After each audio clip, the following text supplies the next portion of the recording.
ओंकारं बिन्दुसंयुक्तं नित्यं ध्यायन्ति योगिनः कामदं मोक्षदं चैव ओंकाराय नमो नमः। ओंकाराय नमो नमः। ओम शांति शांति शांति। ओम।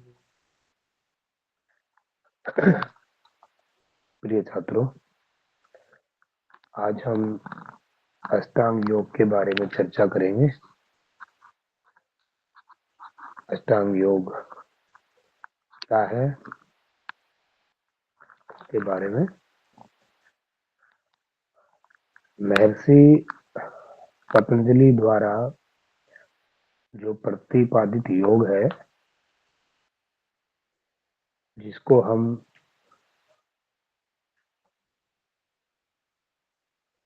योग दर्शन, योग सूत्र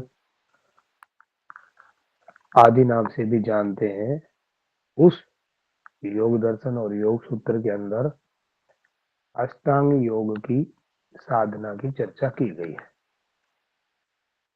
अष्टांग का अर्थ है 8। अष्ट का मतलब 8 और अंग का मतलब अंग। तो 8 अंग वाली साधना पद्धति को हम अष्टांग योग कहते हैं। महर्षि पतंजलि ने इस साधना को 3 भागों में बांटा है: उत्तम कोटि के साधक, मध्यम कोटि के साधक और निम्न कोटि के साधक। तो जो उत्तम कोटि के साधक होते हैं, वो केवल ईश्वर प्रणिधान का अभ्यास करते हैं और वो जो है सीधा ईश्वर का ध्यान करते हुए कैवल्य को प्राप्त कर सकते हैं। मध्यम कोटि के जो साधक होते हैं, उनको 3 चीजें करनी होती है: तप, स्वाध्याय, ईश्वर प्रणिधान। महर्षि पतंजलि क्रिया योग की चर्चा करते हुए कहते हैं कि जो उत्तम कोटि के साधक है, वो केवल ईश्वर प्रणिधान करें, ईश्वर प्रणिधान के द्वारा समाधि को प्राप्त कर सकते हैं। मध्यम कोटि के जो साधक है, उसके लिए महर्षि पतंजलि जी कहते हैं कि वो क्रिया योग का अभ्यास करें। और क्रिया योग है तप, स्वाध्याय और ईश्वर प्रणिधान। तो तप, स्वाध्याय और ईश्वर प्रणिधान का जो अभ्यास करेंगे मध्यम कोटि के साधक, तो वो समाधि की अवस्था को प्राप्त कर पाएंगे। क्योंकि समाधि की अवस्था तभी प्राप्त हो सकती है जब हमारे क्लेशों का क्षय हो जाए, हमारे तापों का क्षय हो जाए। उसके बाद अधम कोटि या सामान्य कोटि के साधक हैं, जिनका ना तो शरीर की शुद्धि है, ना ही मन की शुद्धि है, ना ही मन शुद्ध है, ना शरीर शुद्ध है, ना ही विचार शुद्ध है, ना भाव शुद्ध है। ऐसे साधकों के लिए, ताकि वो अपने मन को, भावों को, विचारों को, खान पान को, सबको शुद्ध कर सके और शुद्ध करने के बाद वो समाधि की अवस्था प्राप्त करे, ऐसे लोगों के लिए महर्षि पतंजलि जी ने अष्टांग योग का वर्णन किया है। बहुत सारे लोग अष्टांग योग को राजयोग भी बोलते हैं। अब जो अष्टांग योग है, उसमें महर्षि पतंजलि ने 2 भागों में विभाजित किया है, एक बहिरंग और एक अंतरंग। तो जो बहिरंग है, उसमें हम देखते हैं कि यम, नियम, आसन, प्राणायाम, प्रत्याहार और धारणा। प्रत्याहार तक जो है ये बहिरंग है, और धारणा, ध्यान और समाधि, ये तीनों अंतरंग में आते हैं। तो हम चर्चा करेंगे बहिरंग की। बहिरंग में सबसे पहले यम है, नियम है, आसन है, प्राणायाम है और प्रत्याहार है। ये बहिरंग में आते हैं। धारणा, ध्यान और समाधि अंतरंग में आते हैं। तो सबसे पहले बहिरंग में यम। तो यम शब्द जो है वो संस्कृत की दो धातुओं से मिलकर बना है। यम उपरमे और यम परिवेशन है। तो यम उपरमे मतलब ब्रह्म में रमण करना, संयम करना, आत्मनियंत्रण करना। और यम परिवेशने सामाजिक बंधन दमन करना, संयमित करना, एकाग्र करना, ये है। तात्पर्य ये हुआ कि हम अपनी इंद्रियों को, उनके विषयों को इच्छा शक्ति के द्वारा विषय से मुक्त कर दें। श्री सुखोपनिषद में कहा गया है कि यम शरीर और इंद्रियों में वैराग्य की स्थिति है, ऐसा विद्वान लोग मानते हैं। यम्यते नियम्यते चिति अनेन इति यमः। अर्थात चित्त को नियम पूर्वक चलाना यम कहलाता है। महर्षि पतंजलि जी यम के 5 भेद करते हैं। कौन कौन से? अहिंसा, सत्य, अस्तेय, ब्रह्मचर्य, अपरिग्रह।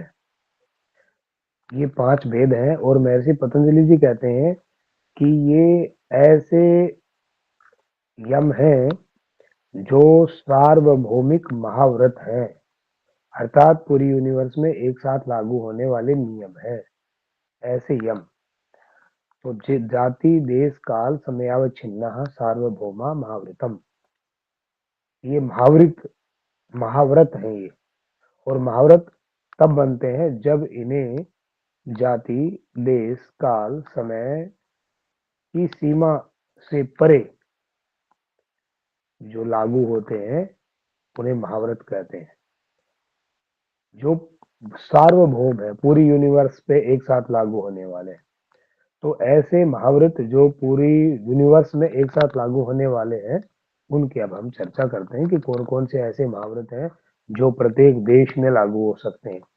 ऐसा तो सामान्य रूप से यदि हम देखते हैं तो भारत के बनाए हुए नियम वैसे तो पूरे विश्व में लागू हो सकते हैं, लेकिन योग के ऐसे सार्वभौमिक कौन से नियम है जो पूरे यूनिवर्स पे एक साथ लागू हो सकते हैं, तो वो हम यम के माध्यम से यहाँ देखते हैं। तो सबसे पहला था अहिंसा। अहिंसा जो है वो हिंसा का विपरीत भाव है। और आज हम देख रहे हैं पूरा विश्व हाहाकार मचा हुआ है। अनेक देशों की लड़ाइयाँ छिड़ी हुई हैं, जिसके कारण से विश्व अशांत हो गया है। लेकिन भारत के ऋषियों ने, भारत के महर्षियों ने, चिंतकों ने कहा नहीं, हिंसा नहीं करनी, अहिंसा करनी। अर्थात हम सदा सर्वदा हर प्राणी के लिए मन वचन कर्म से किसी प्रकार की हिंसा ना करें, किसी को कष्ट ना पहुंचाएं, ये है अहिंसा। क्योंकि याज्वल्य स्मृति में भी कहा गया है, याज्वल्य संहिता में भी कहा गया है, मनसा कर्मणा वाचा सर्वभूतेषु सर्वदा अक्लेश जननम प्रोक्तम महिम सत्वेन योगिक। अर्थात मन वचन एवं कर्म के द्वारा किसी भी प्राणी को कष्ट न पहुंचाना ही अहिंसा कहलाता है। हम यदि किसी को बात करके, किसी को बोल करके, किसी को शारीरिक रूप से और किसी को केवल विचार करके भी जो है हिंसा कर सकते हैं। इसलिए महर्षि पतंजलि जी कह रहे हैं कि भाई न वचन से, न चिंतन से और न ही कार्य से हिंसा करनी चाहिए। इसलिए मन वचन कर्म तीनों से ही अहिंसा का पालन करना चाहिए। और जो व्यक्ति इसका पालन करेगा तो उसको बहुत सारा लाभ मिलेगा। क्या लाभ मिलेगा? तो महर्षि पतंजलि जी कह रहे हैं, अहिंसा प्रतिष्ठायाम तत्सन्निधो वैर भाव त्याग। कि अहिंसा की पूर्ण प्रतिष्ठा होने पर साधक के संपर्क में आने वाले सभी हिंसक और अहिंसक, सभी प्राणियों की जो है हिंसा भाव खत्म हो जाता है। कोई भी भयंकर से भयंकर प्राणी, शेर शेर तक, कोई भी प्राणी, शेर पर्यंत कोई भी भयंकर प्राणी जो हिंसक है, जैसे ही उस साधु, उस तपस्वी के संपर्क में आएगा जिसको अहिंसा की प्रतिष्ठा हो गई है, तो वो भी अहिंसक हो जाएगा। दूसरा यम है सत्य। तो कह रहे भाई मन वचन कर्म से सत्य बोलना। क्योंकि हम अक्सर क्या करते, सत्य बोलने का प्रयत्न तो करते हैं और हमें लगता भी है कि हम सत्य बोलते हैं, लेकिन हम सत्य नहीं बोलते हैं। क्यों? क्योंकि यहाँ सत्य की परिभाषा देते हुए कहा है कि जैसा देखा, जैसा अनुमान किया, जैसा बुद्धि ने निर्णय किया, जैसा सुना, वैसा ही वाणी से कथन कर देना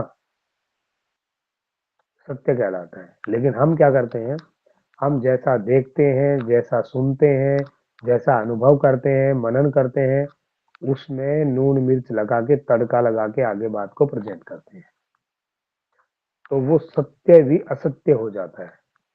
कर तो आप सत्य ही रहे थे, लेकिन आपने जो अपना ज्ञान जोड़ दिया उसके अंदर, जो मिर्च मसाला लगा दिया, तो वो सत्य असत्य हो गया। और यदि हम सत्य का असत्य को साध लेते हैं, सत्य की सिद्धि को प्राप्त करते हैं, तो महर्षि पतंजलि जी कह रहे हैं सत्य है प्रतिष्ठायाम क्रियाफलाश्रयत्वम।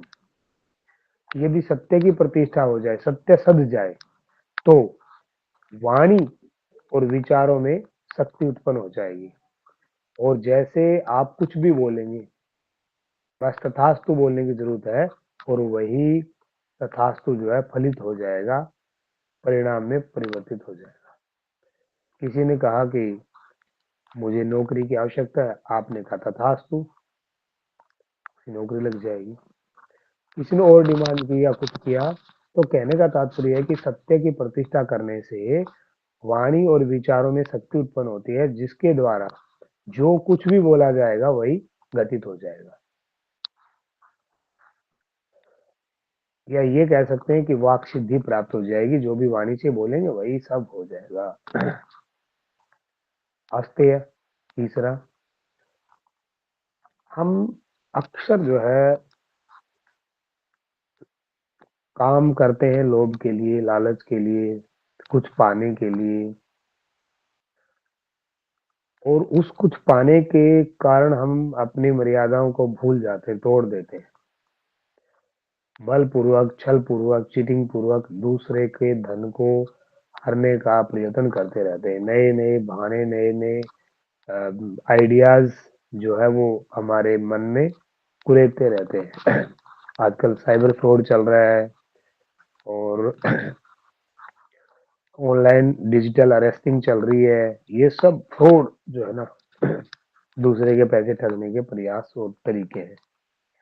अस्तेय का तात्पर्य ये है कि हम किसी भी प्रकार से किसी दूसरे व्यक्ति का धन, पदार्थ बलपूर्वक, छल पूर्वक ग्रहण ना करें, अर्थात चोरी ना करें। क्योंकि अस्तेय का मतलब है चोरी करना। तो चोरी का भाव बिल्कुल त्याग दे, छोड़ दे, तो अस्तेय कहलाता है। और वो भी मन वचन कर्म के द्वारा, केवल कर्म के द्वारा नहीं है। यदि कर्म के द्वारा तो आपको पता है उठा ले जाएगी पुलिस, लेकिन वचन से भी और कर्म से भी और मन से भी, तीनों से छोड़ना पड़ेगा। और यदि अस्तेय की सिद्धि प्राप्त हो जाती है, तो क्या प्राप्त होगा? तो महर्षि पतंजलि जी कह रहे हैं अस्तेय प्रतिष्ठायाम सर्वरत्नोपस्थानम, कि अस्तेय की सिद्धि होने पर योगी को सभी रत्नों की प्राप्ति हो जाती है। आज एक एक रत्न लाखों लाखों करोड़ों करोड़ों रुपए का है, लेकिन यदि आपको प्रतिष्ठा हो गई, तो फिर आपको वो सारे के सारे रत्न प्राप्त हो जाएंगे। और अगला है ब्रह्मचर्य। ब्रह्मचर्य के लिए कहते हैं ब्रह्मम चरती थी, ऐसा है ब्रह्मचर्य। जो ब्रह्म में विचरण करता है वो ब्रह्मचारी कहलाता है। तो मन को ब्रह्म में लगाना, ईश्वर में लगाना, ईश्वर में लीन होना, ये ब्रह्मचर्य कहलाता है। और ब्रह्मचर्य का दूसरा अर्थ ये भी है कि वीर्य रक्षा करना।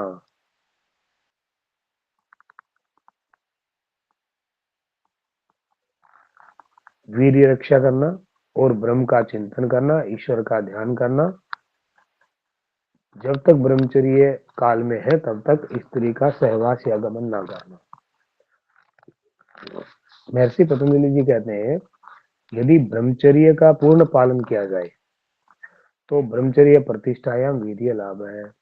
ब्रह्मचर्य की प्रतिष्ठा से वीर्य लाभ होगा और वीर्य लाभ होने से साधना के अनुकूल गुण समूह पैदा होगा, जिससे योगाभ्यासी को आत्मज्ञान की प्राप्ति होगी, अर्थात वो धीरे धीरे समाधि की ओर प्रशस्त होगा।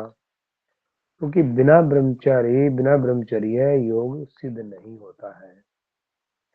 जबकि महर्षि दयानंद सरस्वती तो ये भी कहते हैं कि ब्रह्मचारी यदि संपूर्ण राष्ट्र ब्रह्मचर्य का पालन करे छात्र काल में, तो ये राष्ट्र दोबारा से विश्व गुरु बन सकता है। क्योंकि ब्रह्मचर्य के पालन से ही ये देश, ये भारत दोबारा ज्ञानवान, चरित्रवान, मर्यादावान बन सकता है। अगला है अपरिग्रह। अपरिग्रह का मतलब है संग्रह न करना। तो क्या संग्रह न करना कि आवश्यकता से अधिक संग्रह ना करना। जो मिनिमम रिक्वायरमेंट है हमारी, बस केवल उसका पालन करना।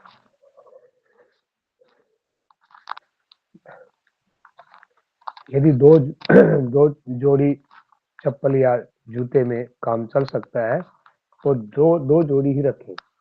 व्यर्थ में धन का संचय ना करें, व्यर्थ में सामान का संचय ना करें, इकट्ठा ना करें। अपरिग्रह का मतलब है पूर्णतया त्याग पूर्वक जीवन को जीना, विरक्त भाव से जीवन को जीना, मूलभूत आवश्यकताओं को ही पूरी करना। बस दो जोड़ी कपड़े हैं, दो जोड़ी चप्पल है, बात जिंदगी भर बहुत है। तो संचय वृत्ति का त्याग करना अपरिग्रह कहलाता है। हम अक्सर संचय करते हैं, 10-10 जोड़ी चप्पल, 10-10 जोड़ी जूते, और हमारी बहन बेटियां भी जो है वो सैंडल, जूतियां, चप्पलें पता नहीं कितने कितने जोड़ी रखती हैं, और सूट साड़ी पहनने को कपड़े नहीं होते हैं और रखने को जगह नहीं होती घर में। तो ये जो है ये अपरिग्रह का फलन नहीं है। इसलिए जो आवश्यकतापूर्ण है वो विरक्त भाव से उन चीजों का उपभोग करें, और जो जरूरी नहीं है उनका संचय ना करें। और यदि अपरिग्रह की सिद्धि प्राप्त हो जाएगी, इसलिए आपने देखा पहले ऋषि मुनि दो कपड़ों में रहते थे, तीन कपड़े पहनते थे, एक ऊपर एक नीचे एक बीच में। आज बाबा रामदेव जी भी तीन कपड़े पहनते हैं। इसलिए साधक को जो है यदि अपरिग्रह की साधना करते हैं तो महर्षि पतंजलि कहते हैं अपरिग्रहस्थ जन्म कथांत बोध संबोध है कि अपरिग्रह के स्थिर होने पर जन्म जन्मांतरों का ज्ञान प्राप्त हो जाता है। मैं पिछले जन्म में क्या था, अगले में क्या होऊंगा, उससे पिछले में क्या था। तो अलग अलग जन्मों के ज्ञान प्राप्त हो जाता है। कहने का तात्पर्य है कि हम अपने पूर्व जन्म के ज्ञान को प्राप्त कर सकते हैं, हम पूर्व जन्म में जा सकते हैं। हम कौन थे, क्या थे, कहाँ जन्मे थे, कैसे जन्मे थे, और आने वाले भावी जन्म कैसे होंगे, अगला जन्म कहाँ होगा, कैसे होगा, ऐसे ज्ञान का उदय अपरिग्रह की साधना के द्वारा संभव होता है। यम जो है पांच, ये व्यक्ति के जीवन को सामाजिक एवं बाह्य क्रियाओं के साथ सामंजस्यपूर्ण बनाते हैं।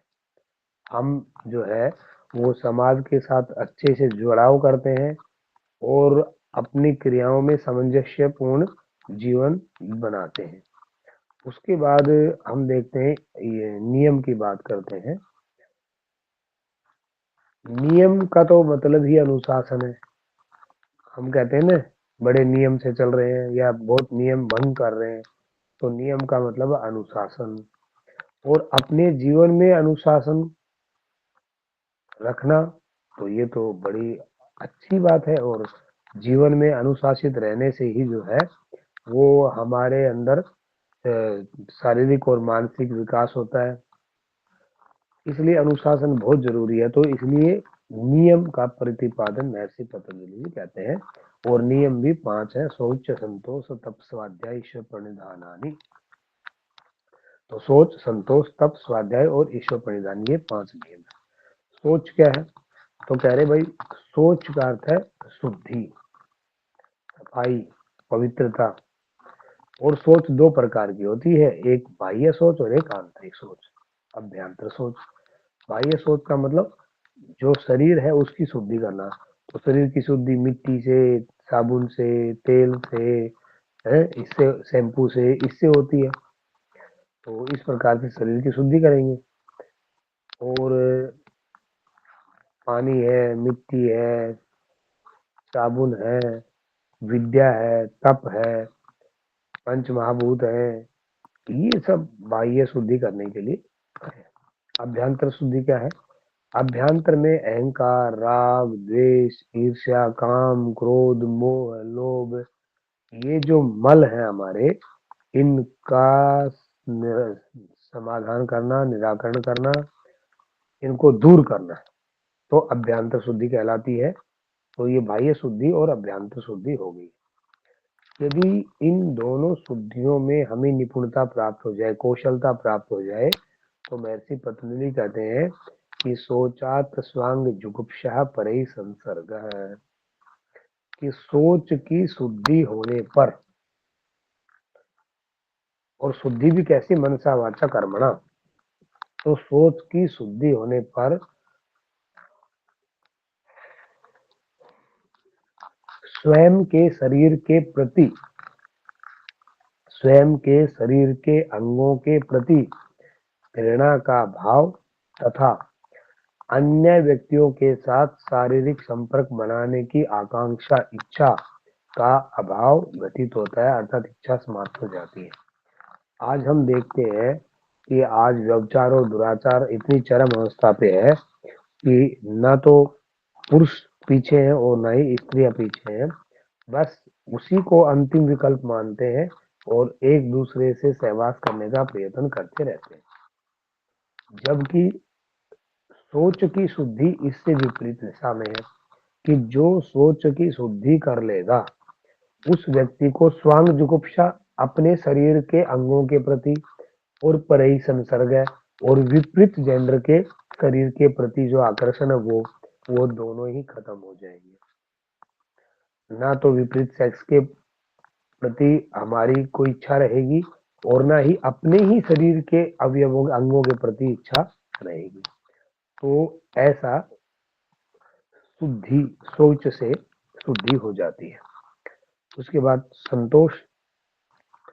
अरे संतोष, संतोष का मतलब संतुष्टि है। संतोष का नाम से ही संतोष है। अंतःकरण संतुष्टि के भाव उदय होना ही संतोष कहलाता है। तो जो हमारा मन है, हमारा चित्त है, उसके अंदर यदि संतुष्टि के भाव जागृत हो गए, उससे बड़ा संतोष कोई भी नहीं है। संतोष का तात्पर्य ये भी है कि अत्यधिक पाने की इच्छा का अभाव, और यदि इच्छा का अभाव, अत्यधिक पाने की कोई इच्छा नहीं रहेगी, तो वो संतोष कहलाएगा। और इसके फल के बारे में महर्षि पतंजलि जी कहते हैं कि यदि संतोष की भावना का जिसने अपरिहार कर लिया है, उसको संतोष, संतोषाद उत्तम सुख लाभ है, संतोष के द्वारा उत्तम सुख लाभ प्राप्त होंगे। अर्थात चित्त में संतोष भाव यदि प्रतिष्ठित हो गया है, तो योगी को निश्चय सुख अर्थात आनंद की प्राप्ति होगी। इससे, संतोष से। और साहित्य में तो संतोष के बारे में बहुत अच्छा कहा गया है कि जिसके पास संतोष है वो विश्व का सम्राट है। ये राजा, महाराजा, मंत्री, संतरी, प्रधानमंत्री, ये कुछ नहीं है। जिसके पास संतोष भाव है, संतोष का उत्तम लाभ जिसको प्राप्त हो गया है, वो इस दुनिया का राजा है। तप। अगला है तप। तो तप क्या है? योग साधना में तप एक महत्वपूर्ण अंग है। ध्यान, तप के द्वारा ही सब कुछ संभव है। और तप है द्वंद्वानाम सहनो तप है, द्वंद्वों को सहन करना तप है। और द्वंद्व क्या है? तो द्वंद्व है सर्दी गर्मी, भूख प्यास, मान अपमान, सुख दुख, हर्ष शोक इत्यादि द्वंद्व है।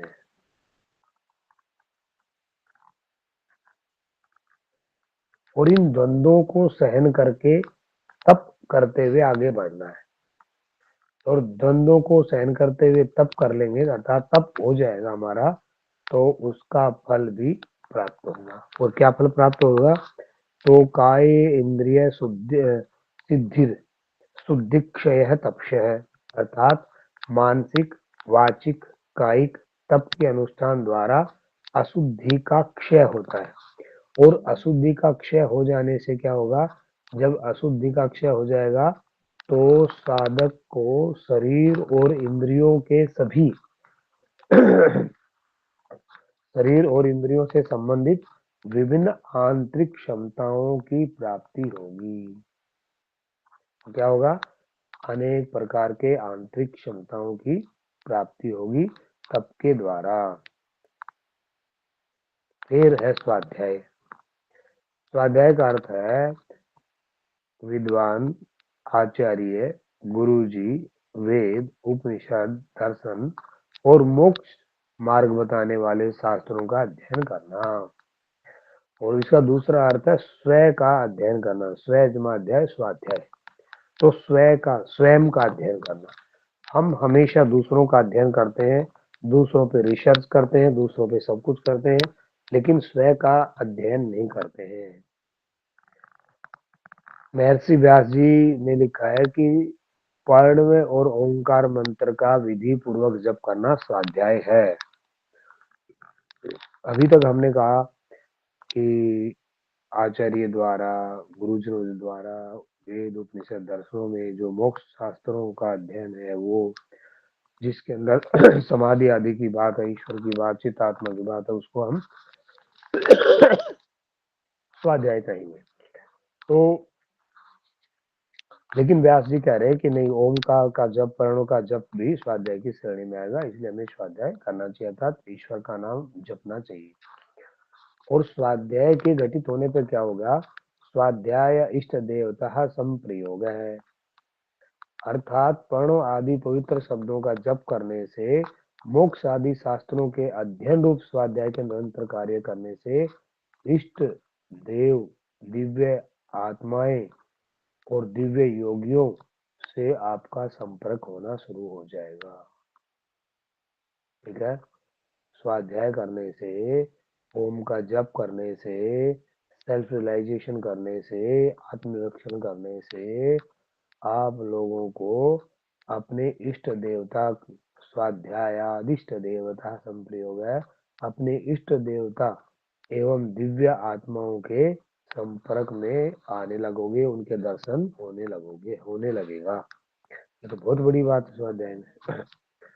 और लास्ट है ईश्वर प्रणिधान। ईश्वर प्रणिधान का तात्पर्य है कि ईश्वर की उपासना या भक्ति विशेष में मन को एकाग्र करना। जो भी कार्य करे वो ईश्वर के प्रति अर्पित कर दे। क्यों? क्योंकि सबका कर्ता तो ईश्वर ही है। निष्काम कर्म करें, ईश्वर की उपासना करें, ईश्वर की भक्ति करें, ईश्वर की आराधना करें, ईश्वर की स्तुति करें। ये सब करना ही ईश्वर प्रणिधान है। सब कुछ परमेश्वर के निमित्त है और उसी को अर्पित कर दे। तेरा तुझको अर्पित का लागत है मोर। और जब ईश्वर प्रणिधान की सिद्धि प्राप्त हो जाएगी तो क्या फल मिलेगा? तो महर्षि पतंजलि कहते हैं समाधि सिद्धि ईश्वर प्रणिधान। समाधि की सिद्धि से, अर्थात ईश्वर प्रणिधान से समाधि की सिद्धि प्राप्त होती है। ईश्वर प्रणिधान से किसकी सिद्धि प्राप्त होती है? समाधि की। तो समाधि की सिद्धि प्राप्त अर्थात समाधि लग जाए हमारी, इससे ज्यादा और क्या चाहिएगा। तो ये हमने यम और नियम को देखा। इस विषय में यदि किसी बच्चे का कोई विचार है तो आप हमें बता सकते हैं, पूछ सकते हैं, क्योंकि आगे हम अगली क्लास में चर्चा करेंगे। आज इतना ही करेंगे। गला थोड़ा सा खराब है, बोलने में दिक्कत है, इसलिए हम कल फिर इस अष्टांग योग को कंटिन्यू रखेंगे।